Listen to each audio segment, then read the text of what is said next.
Good afternoon, everybody. Welcome to this session on interview skills. This will be our last session on communication skills workshop. We'll be continuing today from where we left off yesterday. I know that there will be some new people here today, so let me just address that upfront. You can follow today's session even if you have not attended the previous sessions. If you want to see or listen to the previous sessions, the sessions will be uploaded to YouTube. The sessions on resume writing have already been uploaded. The session on interview skills, the last session that we had yesterday, will be uploaded shortly. Today's session is also going to be recorded. In case you want to revisit any of the sessions, feel free to do so. The links to the sessions will be available in your course calendar. These are just sorting out the basics. I know that some of you might have these questions, which is why I'm addressing these even before we start with today's session. Right. In our last session, let me just start with a quick recap. We had seen that there are some broad categories of questions which are asked in interviews. We saw that there were questions called classic HR questions. Questions like, can you tell me a little bit about yourself? Where do you see yourself in 5 years? All of those can be grouped under classic HR questions.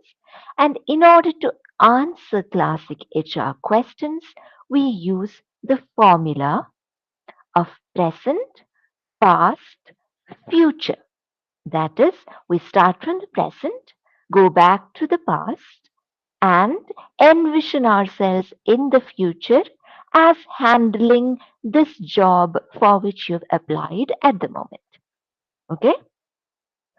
Present, past, future for classic HR questions. And then we also saw that there was a second category of questions called behavioral questions, which require you to imagine yourself in a particular situation so that your interviewer can assess how you would think or behave in that given situation. If you are facing a behavioral question, you can use the formula of STARS: situation, task, action, result, and skills in order to draft an answer to this question. We just confirm this. I am audible to you, right? Yes, ma'am. Right. And you can also see the slides on the screen. Yes, ma'am. Right.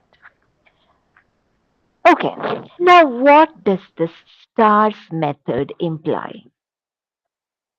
Let's imagine that the question you're being asked is this one. Tell me about a time when you were tolerant of an opinion that was different from yours. Okay? So we have a situation here. What is the situation? For example, this question is sufficiently vague. I might find myself in a situation where there is a conflict of opinion, and this situation might be totally different from a situation in your life. So you have to first figure out what the situation is. A situation where there is a conflict of opinion. Okay? And then you flesh out the situation or you describe what the situation was. Now, in this situation, you're required to do a particular task, usually in the context of employment or in the context of a job. The tasks that you're required to carry out are rarely individual tasks. You will be required to carry out tasks as a group so that you can achieve results as a group. Okay? So there is a task which you need to accomplish, but you have a conflict of opinion with somebody in your team, right? So you're not able to take action. In order to do the task, you need to take action. Now, in this situation, you're not able to take some action. What action are you unable to take owing to this conflict of opinion? Okay, so you go from situation to what task should you do here, to what action should you do in order to accomplish the task, what result are you expected to generate? Okay, what result are you expected to generate out of this action?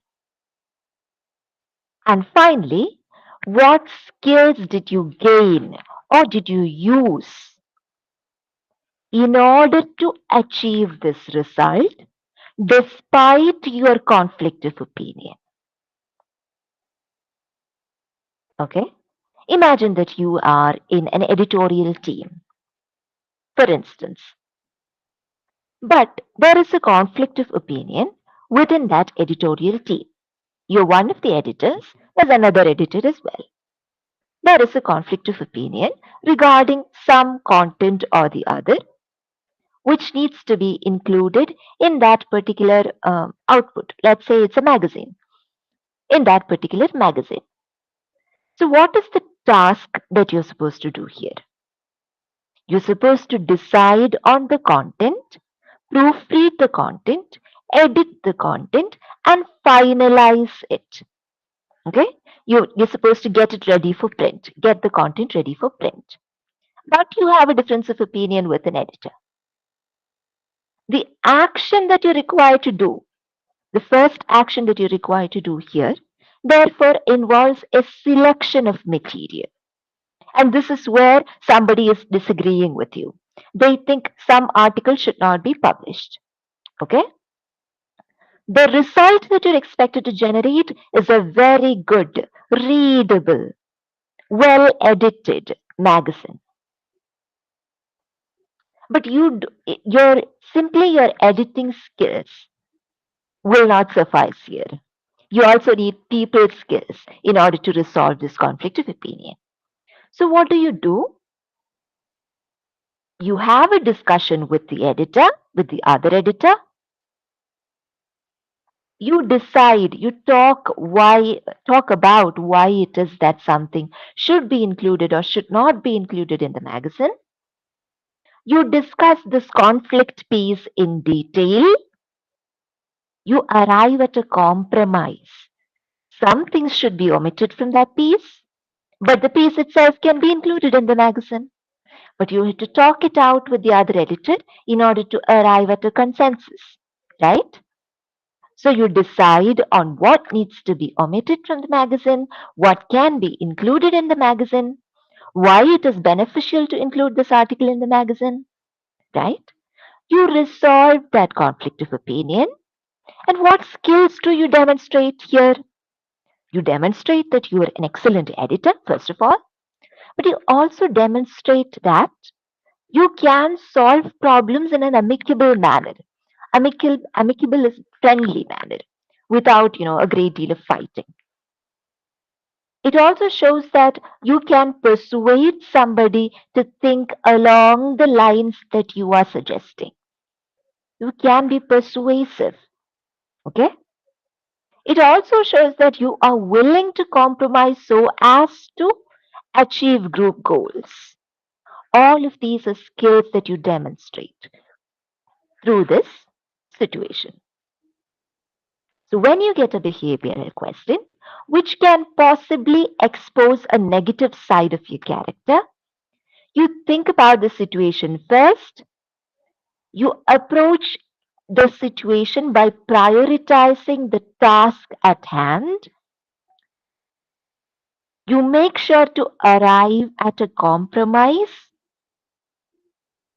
and you should be clear about what kind of skills you want to demonstrate by resolving the conflict in a given manner. Is that clear to everybody?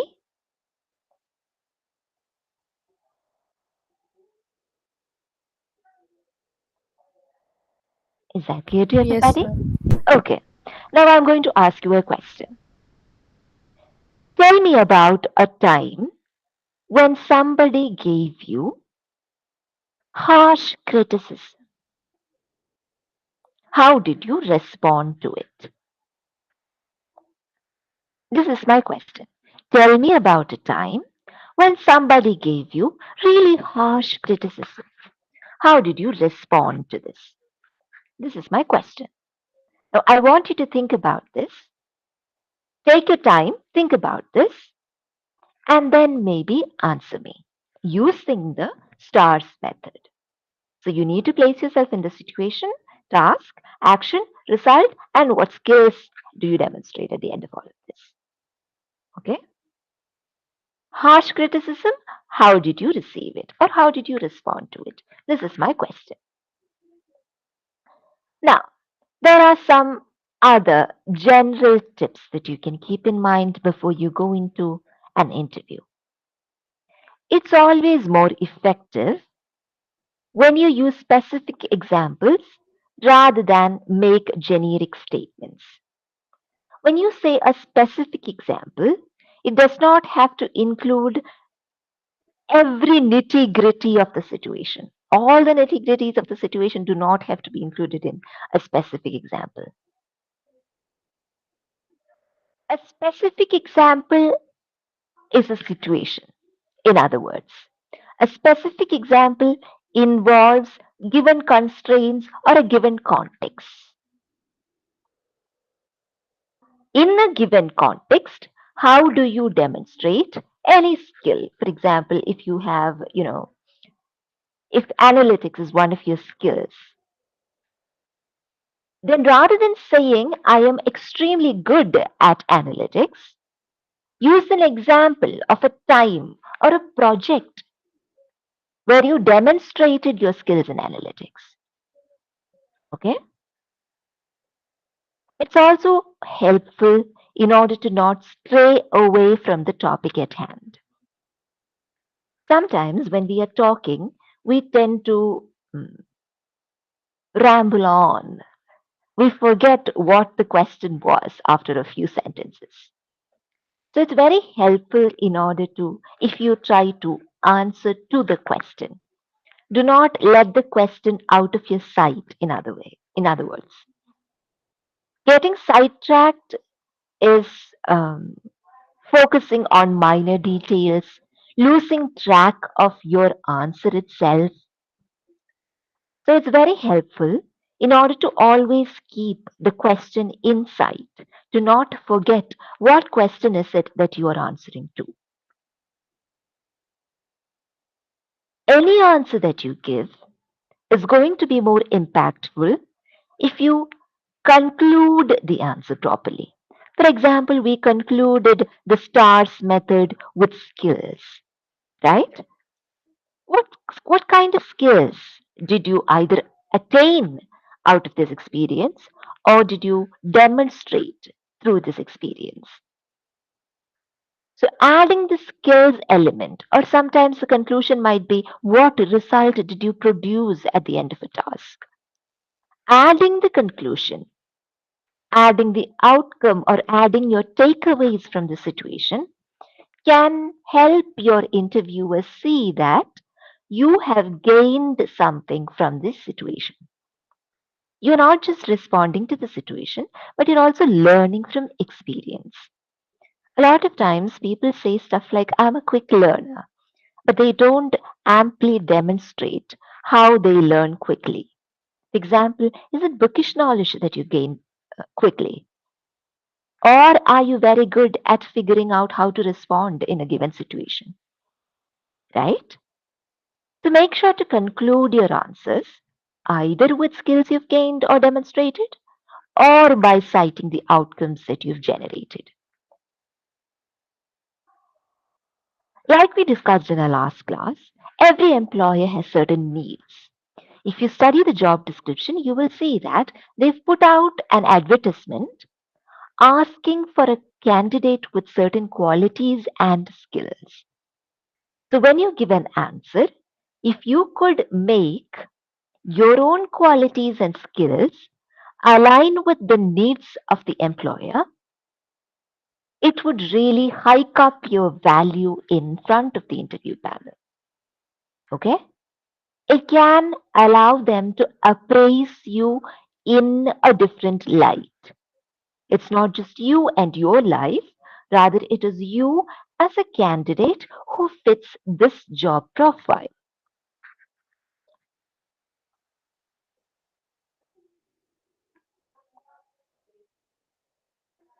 Now, before going into this activity, I want you to just use the STARS method in order to answer the question that I posed to you. Do you remember the question? Tell me about a time when you faced harsh criticism from somebody. How did you respond to it or react to it? This is the question. I will pause for 2 minutes and then I'll call out names. When I call out names, if you do not want to talk, that is all right. Just tell me that you do not want to talk, okay? That is very acceptable. But think about it. Think about the question and think about how you are going to use the STARS method in order to answer the question.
Right. Vanshika, would you like to try?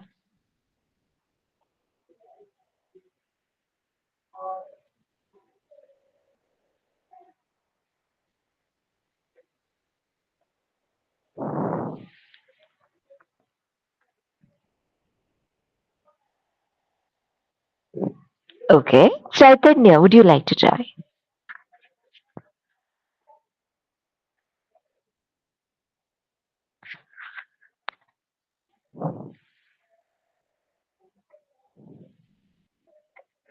Roshan, would you like to try?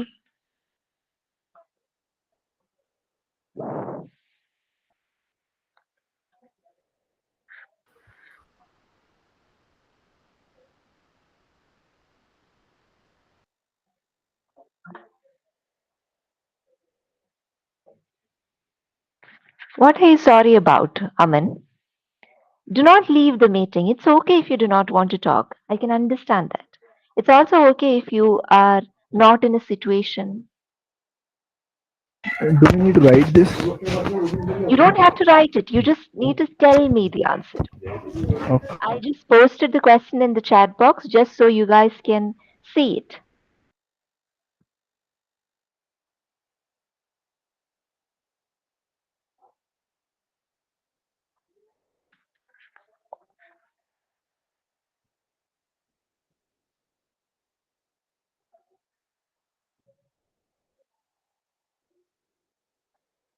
Ah, man, that's okay. You can, that's all right. I understand that you can't talk. That's okay.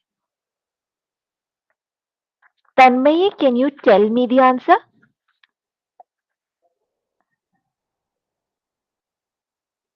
If you have an answer, can you tell me the answer? Me?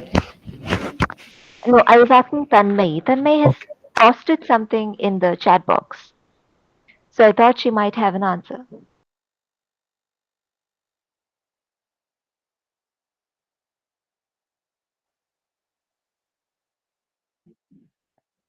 Your speaker is not working. Okay. Right. Try to apply the method that we learned when you are drafting the answer. Okay? This is a behavioral question. So tell me more about the situation. Tell me about the task that you should have accomplished there. What action were you prevented from taking? How did you resolve it? What was the result and what were the skills that you demonstrated here? Think along those lines. That's what we mean when we say that we can use this as a formula in order to construct an answer. Would anybody like to try? Okay, how do I call you? Is your name Shah Keval? Yes, you can address me as Keval. It's okay. Keval, okay, go on. Can I just have the stars method full Okay, form as a reference so I can you, look up when I answer? your audio is not very clear to me. Could Hello, you is it please clear now? repeat the question? Yes, Can I go have on. the stars method full form so I can look up as I answer for reference? Oh, you just want me to go to the previous slide, right? Yep, yep. Situation, task, action, result, and skills. Okay, so it was once in my 10th grade. I was like other youngsters, used to watching anime. And as we have in Indian education system, boards for 10th grade. I was applying for state boards, and I had this habit of watching anime. I was a good student academically, so there was no issue regarding it. But my parents wanted me to focus for the time being on my academics. So they criticized me a few times before, like normal nudging. And then later, when I did not pay any attention to that, they wanted me to stop that for the time being. So they criticized me harshly. Later, I did not react at any. I just said okay, and I did not give any. I did not give any harsh, any sort of aggressive response. But I just took it in for the time being, and later I thought to myself that the point is right. Boards are gonna be like written in paper, and I'll have to show that at my jobs. So that would be something important for my life. So that is why I postponed the binge. My bad. I postponed the series which I was watching to later on after the in the vacations. And as a result, I got about 91 percentage in the boards, which is quite good. And it shows my skills of self control, I guess. Does it suffice? Okay, that was an answer, Keval. That was actually a good answer. So you made very good use of the method that we learned. That is very noticeable and very appreciable as well. So Okay, for thank you. those of you who, you're welcome. So those of you who listened to him would have noticed that the first thing that he fleshed out before us, or the first thing that he described to us, was the situation that he found himself in. Then he detailed that there was a particular task that he was required to do there, and he had to take action in order to accomplish the task. Okay? And this is where the conflict of opinion or the criticism was affecting him. The harsh criticism was leveled at him with regard to the task itself or with regard to the action that he had to take in order to accomplish the task. Now he did not aggressively respond to the criticism.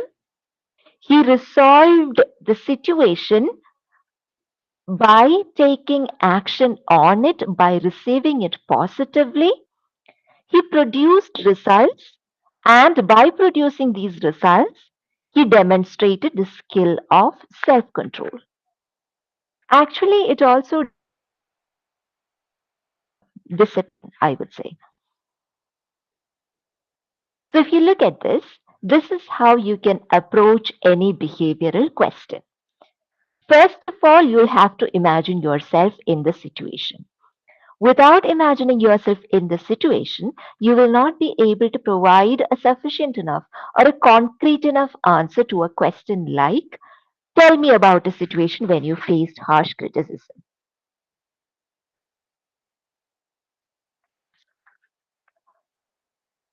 Right. Is that clear to everybody? Now let's try another activity. You have, there is an error there in the typing. I'm really sorry about that. You have a bachelor's degree in electrical engineering from a technical institute in India. You have also pursued a research internship in Denmark. You worked for 2 years after your bachelor's at a company as a software developer. You are now looking to get into core data science. How would you answer the question, tell me about yourself? Okay. Now, what kind of a question is this? Tell me about yourself is a classic HR question. In order to answer classic HR questions, what formula do we use? We use the past, present, present, past, future formula. Okay? This is the present, past, future formula. Here I'm already providing you with a situation. I'm giving you this necessary context. So you can build your answer on this necessary context. What should you do here? You should construct a narrative that starts in the present, goes back to the past, and then envisions yourself in the future as doing this job for which you're applying right now. Okay? Is that clear to everybody? Present, past, future formula. Can you build an answer? Can you draft an answer for this? Take a little while and draft an answer for this question. And then once again, tell me the answer.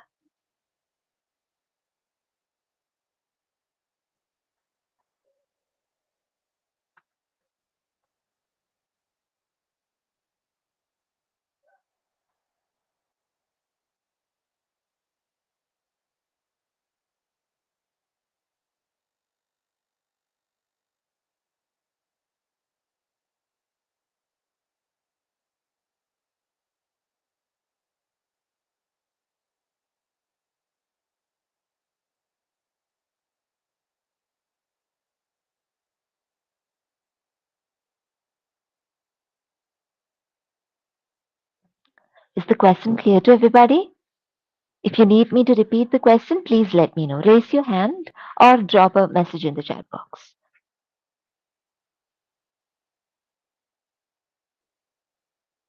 This is something that we discussed in our last session, where we answer classic HR questions using the present, past, future formula. When you speak about your present, speak about the most recent achievements or the most recent responsibilities you've handled. Go back to your past, describe your qualifications or training that you've received throughout the years in order to equip you to be able to handle your present responsibilities. Then stretch your answer out into the future. Tell your employer how this job is a part of your vision for yourself. This is a part of your career goals. So, by being a part of this company, you will not just be getting the job, but you will also be building your career alongside or while meeting the company's goals. Align yourself with the job description at hand.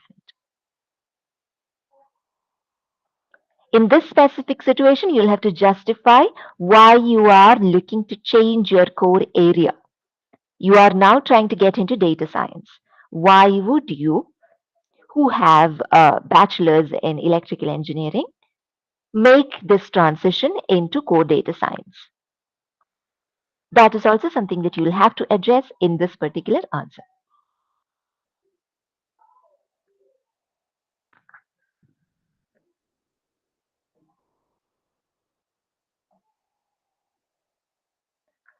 Right. Swaroop, can you try an answer?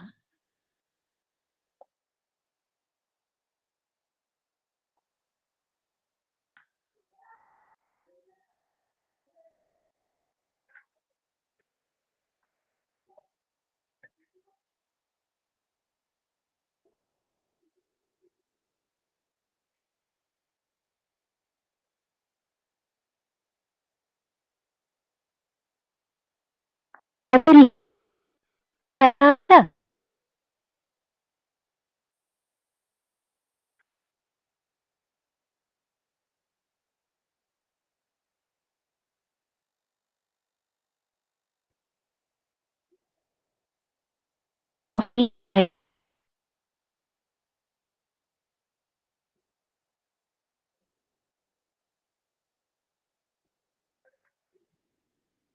Don't say anything.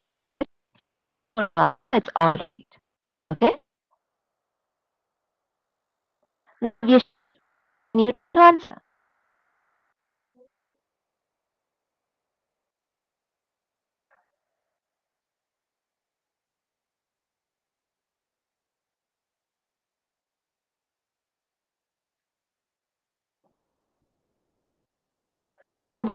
Here. Okay, has happened here for a long time now.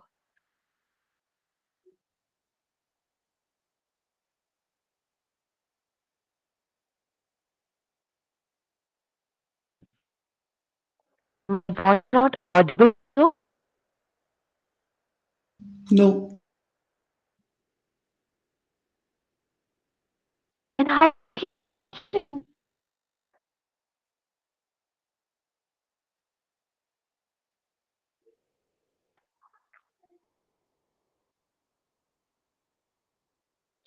right. Wait one second. If I leave the meeting,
All right. I'm really sorry about that interruption. Is this better? Yes, ma'am. Okay. So, did you all understand the question? What you see on the screen is the question. This is a classic HR question. What you require to do is to use this information in front of you in order to craft an answer using the present, past, future formula. Start from the present, go back to the past, and then envision yourself in the future as a part of this company.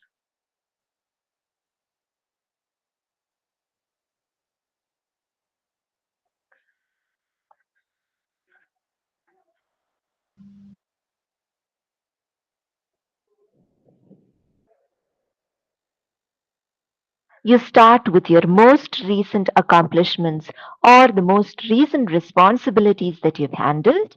Go back to the past and give a short description of how your training or your education has equipped you with skills that now aid you in handling these responsibilities. And then go on to see yourself or visualize yourself as a part of this company. And in this role, you'll be both meeting your personal goals as well as helping the organization meet its organizational goals. Yes, Prakhar. Is that Prakhar or is that Prakhar? You raised your Prakhar. hand? Prakhar. Yes. Okay. So, first, myself, Prakhar. No, That, Prakhar, I know that we use that expression a lot, but you yes. just say, myself, Prakhar is not the correct way to introduce yourself. I am Prakhar Mishra would be sufficient. Myself, it cannot be used in that context. I am Prakhar Mitra. Currently, I am pursuing BS in data science, and I have done a bachelor's degree in electrical engineering from Institute in India, and I have also pursued an internship in Denmark. I have changed my minor from electrical engineering to data science because of the versatility and flexibility. Since data science can be applied to almost any field from business, healthcare to sports and entertainment. Since data is everywhere, that is why I have changed my core from electrical engineering to data science. And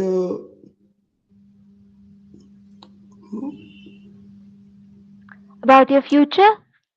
A little something about your future, maybe? data, uh, data is the No, what do you want to do? Like, imagine that you're making an application here, right? So, what do you want to do in your future?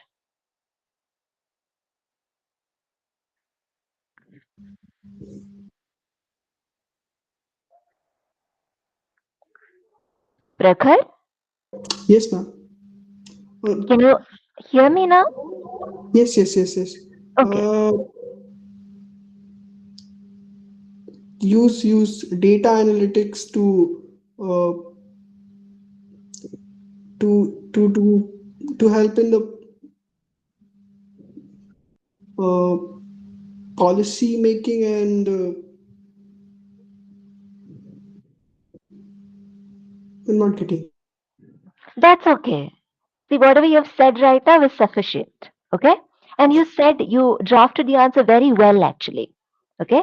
You gave a reason for why you're transitioning into data science. You made an account of your past, and you also visualized yourself in the future. That's okay. I know that this is very quick. Okay? So you don't have to worry about that. Actually, my goal is to work for DRDO.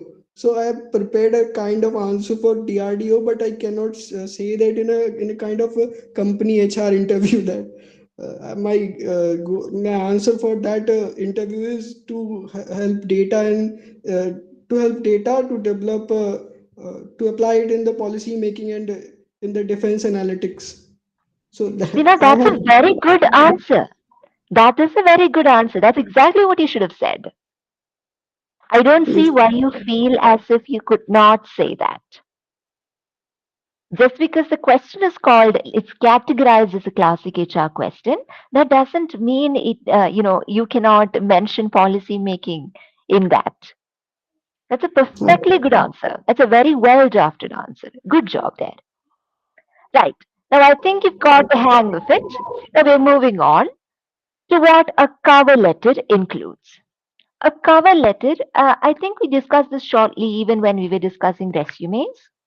A cover letter almost always accompanies your resume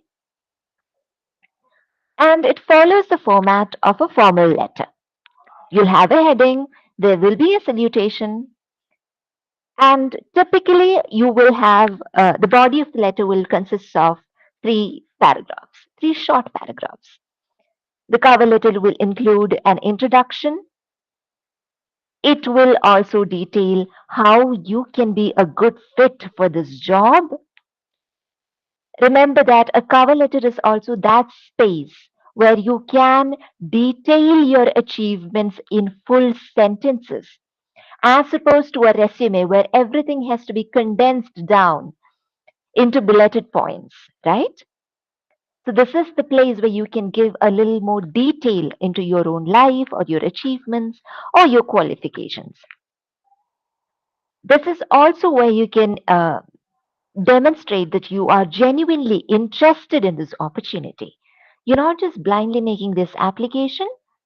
This is not an apathetic exercise on your side. You are making this application because your own long term goals align with this company's goals or this organization's values. And when you conclude with a call for action, you say something like, I hope to hear back from you soon, or I look forward to discussing this more with you in person, which means that you have submitted your resume and your cover letter, and you are expecting your employer or your recruiter to act on that, act on the information that you've already provided them. This is just a quick or a visual example of what a cover letter can look like. It just follows the format of a formal letter. Nowadays, most cover letters are emails, so you might also want to keep that in mind. In the three paragraphs included in the body of a cover letter, there should be an introduction to yourself. There should be details about what are the things that make you a good fit for this job, and it should also sufficiently demonstrate your interest in this particular opportunity. Right.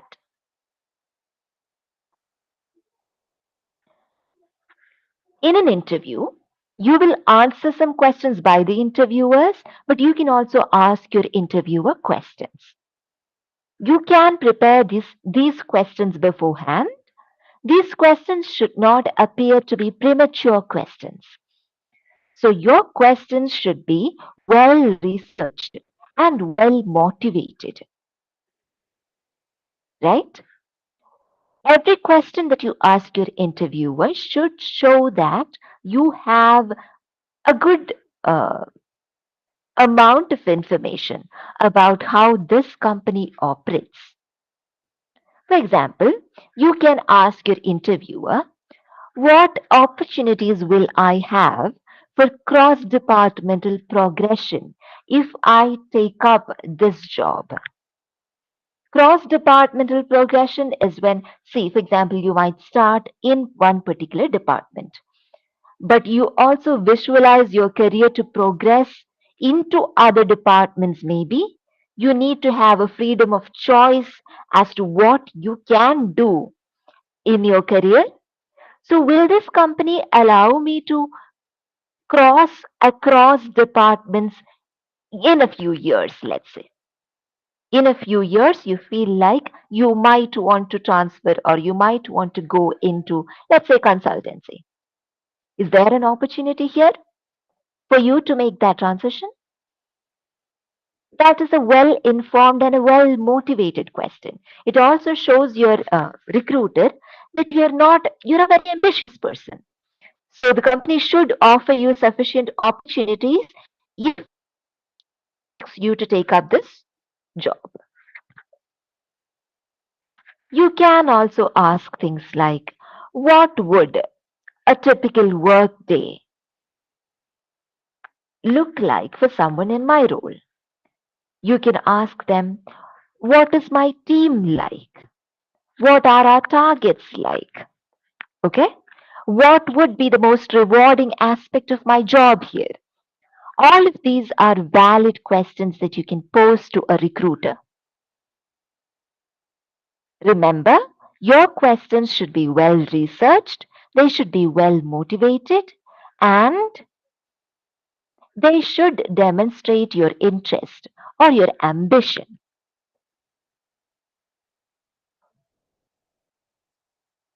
When we speak of the interview as a communication skill, remember that this is a communication skills workshop. When we think about the interview as a communication skill, it's very important to keep in mind that this is a back and forth. For example, I could just be talking over here. That would not be communication. Unless I have your attention, unless I am also prepared to take your questions, it would not be a communicative activity. Which is why it is very important for you to remember that you can also ask your interviewer questions. Now, practicing ahead of an interview can be very helpful. You should practice, but you should not memorize, because when you are memorizing, your sentences will sound very robotic. And it's very clear that you are just repeating something that you've learned by rote. Okay? That should not be the case in an interview. If you have some non-verbal habits such as your body language, issues with your body language, or issues with the pace of your speech is how fast you talk. Let me check once again. Am I audible to all of you right now? Yes, ma'am. Yes, ma'am. Okay. Right. So sometimes when you get nervous, you tend to cross your hands in front of you in a very uh, nervous kind of action which is intended to comfort yourself. But your body language there is not open or receptive to your interviewer. That should not be the case. If you, for example, tend to twist your fingers a lot when you get nervous, and in an interview, there is a good chance that you will be nervous. You need to mind that and control that habit. If you bite your nails, if you twist your hair strands, if you drum your fingers, drumming your fingers is just tapping them on the desk or on the table. These are all nervous tics or nervous habits. You should be aware of these habits and you should be in control of these habits. Sometimes we use filler words. Now, you can never completely eliminate filler words. That is something that I want you to remember. You can only minimize the use of filler words. Filler words include expressions like uh, for example, I use a lot of knows. Sometimes I use a lot of rights. You cannot eliminate all of these, but you can minimize your use of filler words. A helpful tip in this regard is to replace the filler word with silence or thought pauses. You can take one quiet moment in order to collect your thoughts rather than filling up those gaps with filler words. Okay? Right. On your interview day, what are the things that you should remember? You should dress according to the job. Sometimes, if you're going in for a corporate interview, you need to make sure to dress accordingly in a formal outfit. When you speak, enunciate your words clearly. Enunciate is pronouncing the words clearly. You should also be loud enough. Do not slouch. Slouching is when your shoulders are stooped forward. Do not sit hunched up in a chair. Sit straight with your back straight. If it is an online interview, look into the camera. Okay? Maintain eye contact. Eye contact is very important in an interview. If it is a physical interview, make sure to look at every person in the interview panel. Do not just keep staring at one person. That can be very strange. Okay? So alternate your eyes between people. Remember that you don't have to just quickly dart your eyes everywhere. You have to maintain eye contact for a reasonable amount of time. For example, while you're saying a phrase, you look at one person. After the phrase, you move your eyes to another person. It should appear composed rather than frantic. That is the idea here. If you feel like some answer did not come out very well, don't get stuck on it. You should move on from it because an interview requires your presence of mind. You shouldn't appear as if you're not energetic enough. At the same time, you should not appear hyperactive. Your answers should not be vague, but that also does not mean that you have to give every detail about a given situation. Specific, but not hyper specific. You shouldn't appear as if, you don't have any interest in what is going on over here. I'm here for an interview, but it doesn't matter. The outcome doesn't affect me. You shouldn't appear disinterested. You should also not appear desperate. I so want this job. I so want this job. Your attitude should not be very desperate. You should not be underconfident, but you should also not be arrogant. You should not undersell your skills. If you feel like you're too qualified for a job, don't apply for the job.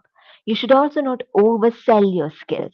If you feel like you're not qualified enough, don't apply for the job. Okay? There are alternatives here. Sometimes there are other considerations. You feel like you might be underqualified for a job, but the job fits you due to other considerations, like maybe the location, for instance, like the mode of work, for instance. All of that appeals to you, so you feel like you're a good fit here. In that case, you can go ahead and apply. If it is a skill that you feel like you can quickly pick up, even though you do not currently have the skill, if you can quickly pick up on it, you can apply for the job. Okay? Just don't undersell yourself, do not oversell yourself either. Remember that employers always value confidence in a prospective candidate. Ask yourself these questions if you get multiple job offers. Do you really want this job? Or are you applying for this job only due to external factors? Are you overqualified or are you underqualified? Do you need to visit the office and the workplace to know more before taking up the offer? In that case, feel free to make the visit, right? Because that's also part of company research. Are there things that are non-negotiable to you? For example, in our last class, we did discuss that non-negotiables are the things on which you're not willing to compromise. These might be different things for different people. Are your non-negotiables respected in this particular workplace? Now, these are your takeaways from this session. Research and reassess both yourself and the company. You should know yourself. You should know the exact CV or the resume that you used to apply for this job, and you should know the job description inside out. Every part of it should be familiar to you. You can expect questions from any part of your resume. You can anticipate questions and prepare answers, but do not memorize the answers. You can look at the interview as an opportunity in order to ask more questions and know more about the role or the company. Be confident, be articulate. What is articulate? You construct your sentences properly. You convey your ideas clearly. That is what articulate means. And make sure to match the energy of the interviewers. For example, if you are being interviewed by, sometimes the interviewers can be elderly and they will all look very somber, right? Especially in a corporate environment. In those cases, do not make jokes. On the other hand, if you feel like the interviewer's energy matches that, you know, that kind of an energy from you, or it demands that from you, in that case, feel free. This doesn't mean you should be making jokes all the time, but you can make a light-hearted comment or two. It's just that you should be aware of the situation. You should be able to read the room, assess the energy of the room, assess the mood of the room. If you get multiple offers, once again, carefully consider your options before you make the final choice. Okay? Now, this is the end of today's session. This is our final activity, which is something that I will suggest that you do on your own. Make a small presentation about your own life, not about your colleague's life, but about your own life. Use 3 parameters when you are constructing the answer: your academic pursuits, your hobbies, and your personality in general. This can work as the answer for a tell me about yourself question. Okay, we've already done that activity here. In yesterday's session, we had that activity. In today's session, also, we had that activity. Now, think more about this and practice this. You can use these 3 parameters when you are practicing. You can describe yourself in relation to your academic pursuits. You can describe yourself in relation to your leisure time activities or your hobbies. You can describe yourself in relation to your personality and your skills. Okay? These are a few parameters using which you can construct your answers. That is the end of our session. Now, are there any questions? Is there something else that I can help you with? Please feel free to raise any comments or questions. I'm really sorry about the interruption that we faced in between. Yes, Roshan, you have a question. Hello, ma'am. Can you hear me? Yes, I can hear you. Ma'am, actually, due to some reasons, I have not attended the 3 classes. Ma'am, how can I get this? Okay, once again, we address this right at the beginning of the session. Once again, if you missed the classes, the sessions are recorded and they will be uploaded to YouTube once the workshop is over. The resume writing sessions have already been uploaded to YouTube. You can access the Okay. links from your course calendar. These sessions are also recorded and they will also be shortly uploaded. Okay, ma'am. The Thanks. playlist link will be available in your calendar. Okay, ma'am. You're welcome. Anything else? No, ma'am. Okay, Prakhar has a question. Go on, Prakhar. And can you hear me? I can hear you. Can I offer a handshake to the interviewer? That depends. Like, for example, in several interviews that I've attended, uh, the panel did not exactly sit close to me. Okay?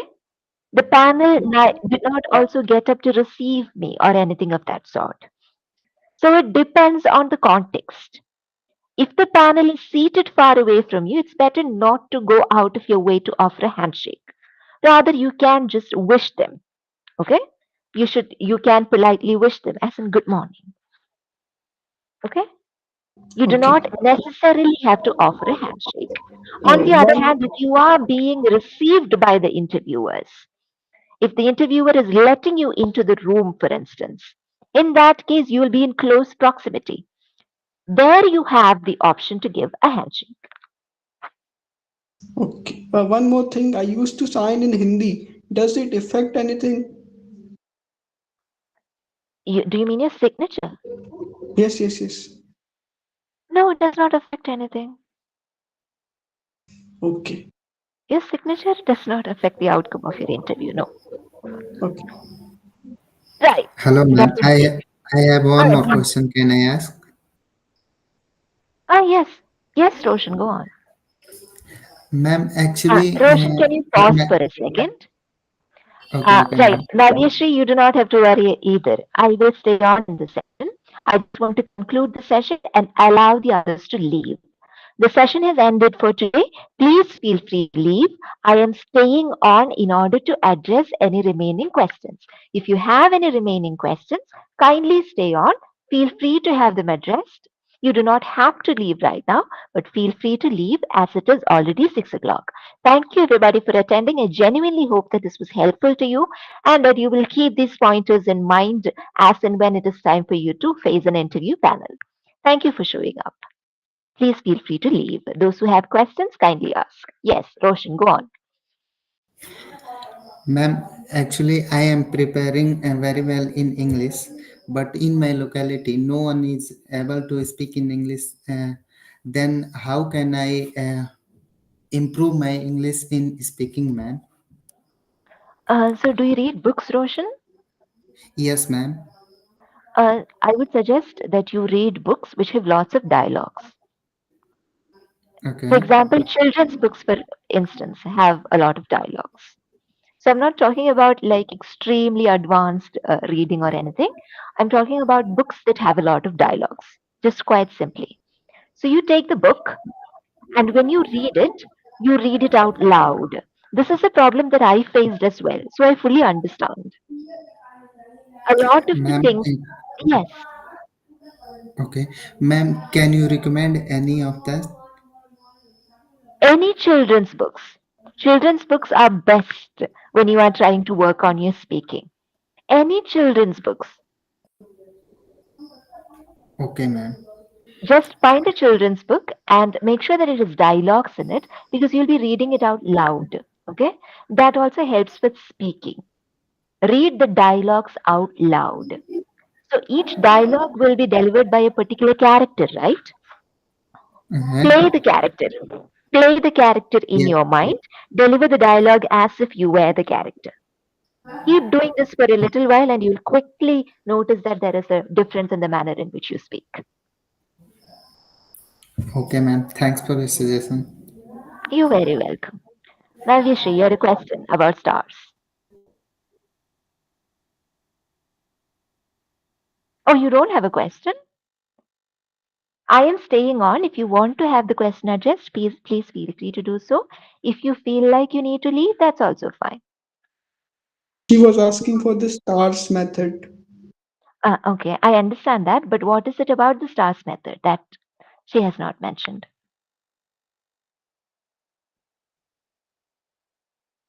If you have the time, do give the specifics as to what is confusing you, and then I can tell you more about it.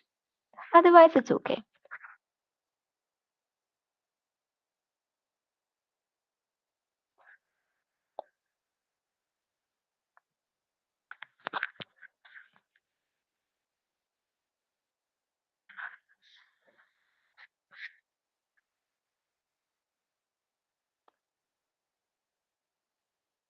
Are you typing something? Because I can't tell if you are typing. About the incident. About what incident? Do you mean the situation?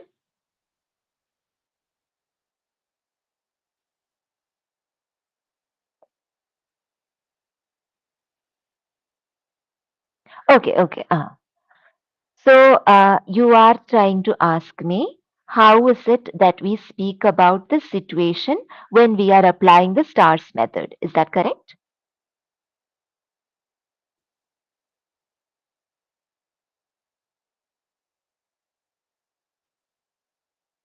Okay, okay. Right. So the situation can differ greatly depending on the person.